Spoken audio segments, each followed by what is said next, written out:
بہت عرصہ پہلے بڑے جنگل کے کنارے ایک چھوٹا سا گاؤں تھا۔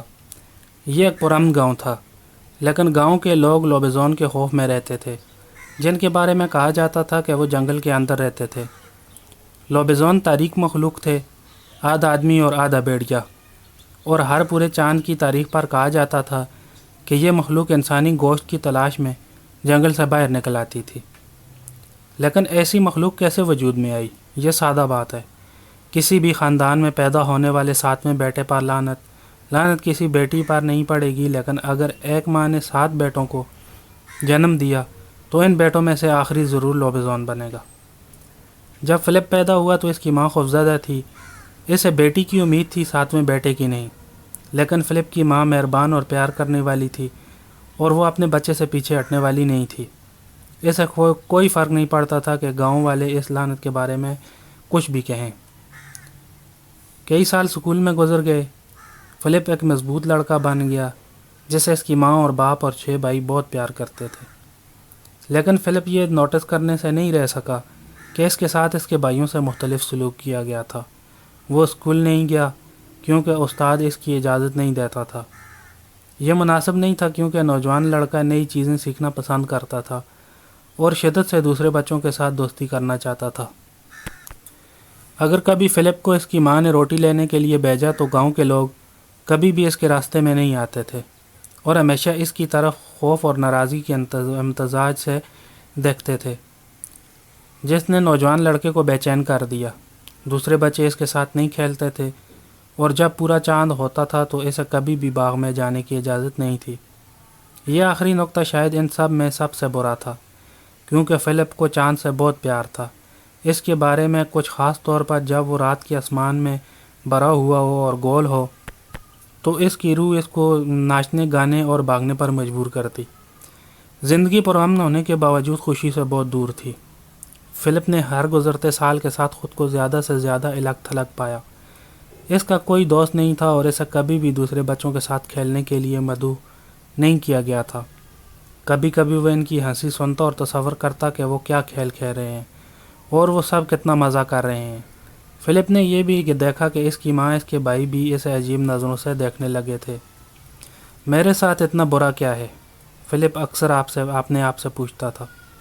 میں اتنا برا لڑکا نہیں ہوں، میں اپنے کام کاج کرتا ہوں اور میں تقریباً کبھی بدتمیزی نہیں کرتا۔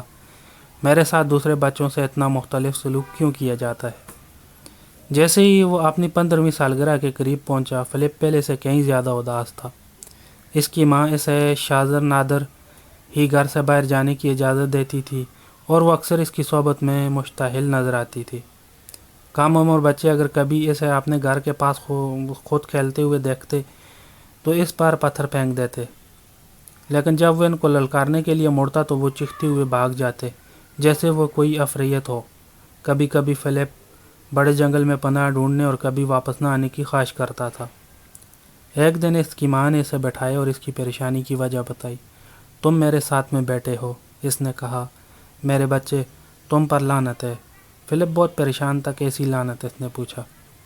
اپنی 15ویں سالگرہ پر آپ ایک لوبیزون بن جائیں گے، ایک ایسی مخلوق جو آدھا انسان اور آدھا بھیڑیا ہے۔ فلپ اپنی کتابوں سے لوبیزون کے بارے میں سب کچھ جانتا تھا اور ان کہانیوں سے جو اس کے بھائیوں نے رات کو شیئر کی تھی جب بھی انہیں لگتا تھا کہ وہ اپنے بستر پر سو رہا ہے، لیکن انہوں نے فلپ کو کبھی نہیں بتایا کہ وہ اس طرح ملعون ہے۔ وہ لوبیزون نہیں بننا چاہتا تھا، وہ شیطان یا ظالم نہیں بننا چاہتا تھا، اور اس اپنے پورے جسم پر لمبے پنجوں اور موٹی کھال ہونے کے خیال کے بارے میں بالکل بھی یقین نہیں تھا۔ اپنی 15ویں سالگرہ کے موقع پر نوجوان فلپ اپنی پوری زندگی میں اس سے زیادہ اداس نہیں تھا جتنا وہ پہلے کبھی تھا۔ وہ اندھیرے میں بستر پر بیٹھ کر اپنے آپ سے رونے لگا۔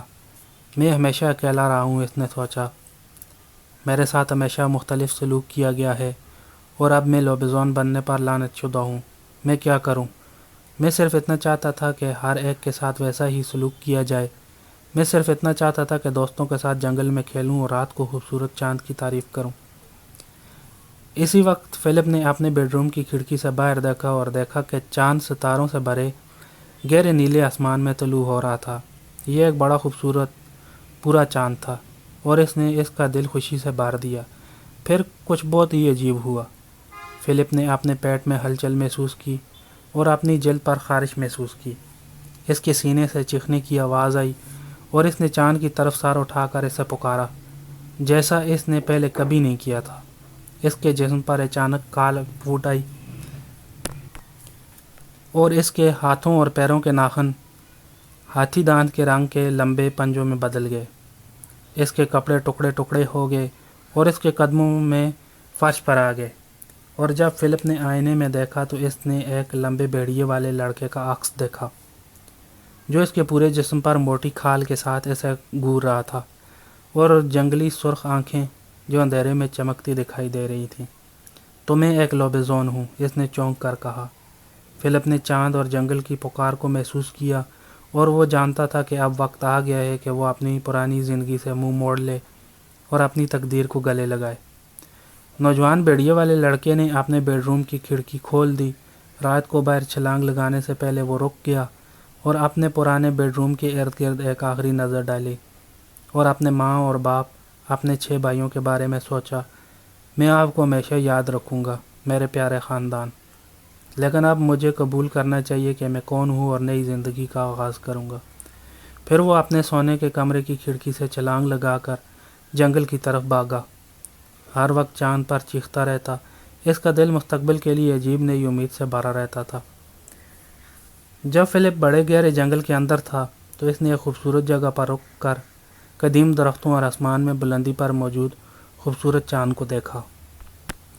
وہ چیختا اور چھلانگ لگاتا اور ناچتا اور ہنستا، اور جب آخرکار اس نے چیخنا اور ناچنا بند کر دیا تو اس نے ارد گرد دیکھا اور دیکھا کہ دیگر لوبیزون جنگل کے خالی حصے میں جمع تھے۔